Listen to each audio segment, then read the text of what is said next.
तो share market की पाठशाला में आप सभी का तहे दिल से स्वागत है। तो परसिस्टेंट सिस्टम ने आज अपने क्वार्टर 1 के रिजल्ट को डिक्लेयर कर दिया है। तो कैसा रहा कंपनी का रिजल्ट, आइए जानते हैं। तो स्टार्ट कर लेते हैं कंपनी के टोटल इनकम के साथ। तो पिछले साल कंपनी को टोटल इनकम जो थी वो 23,428 करोड़ के आसपास आपको देखने को मिल रही, जो कि इस साल बढ़ करके 27,678 करोड़ की थी।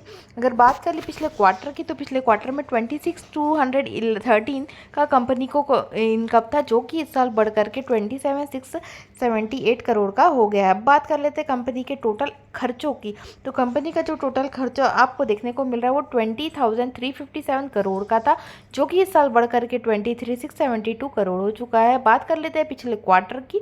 तो पिछले क्वार्टर में 22,258 करोड़ कंपनी को खर्चा था, जो कि इस साल बढ़ करके 23,672 करोड़ हो गया है। अब बात कर लेते हैं कंपनी के टोटल प्रॉफिट की। तो कंपनी को जो प्रॉफिट आपको देखने को मिल रहा है वो है 22,401 करोड़ का, जो कि इस साल बढ़ करके 330,380 करोड़ हो चुका है।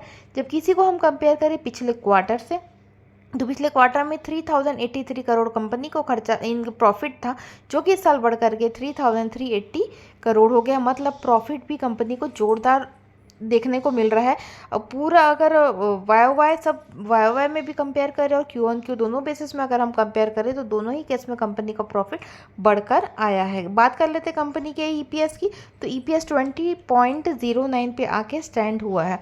अब देख लेते हैं कि मार्केट क्या अनुमान करके चल रहा था। तो मार्केट ने एस्टिमेट किया था कि 306 करोड़ का कंपनी को खर्चा प्रॉफिट आएगा, जबकि ये बढ़ करके कितना है 338 समझ लीजिए, ठीक है, 338 करोड़ का कंपनी को प्रॉफिट हुआ। मतलब एस्टीमेट से बहुत बेहतर आते हुए दिख रहा है कंपनी का नेट प्रॉफिट।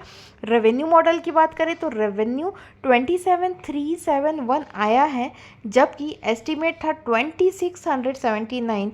वाओ, अगेन बहुत बहुत बेहतरीन रिजल्ट इस लिहाज से भी क्योंकि इसने एस्टीमेट को बीट किया है। तो इस बार जितने भी आईटी के रिजल्ट इसने किसी ने भी निराश नहीं किया, सब ने अबव एस्टीमेट रिजल्ट दिए हैं। तो ये बात थी परसिस्टेंट सिस्टम की।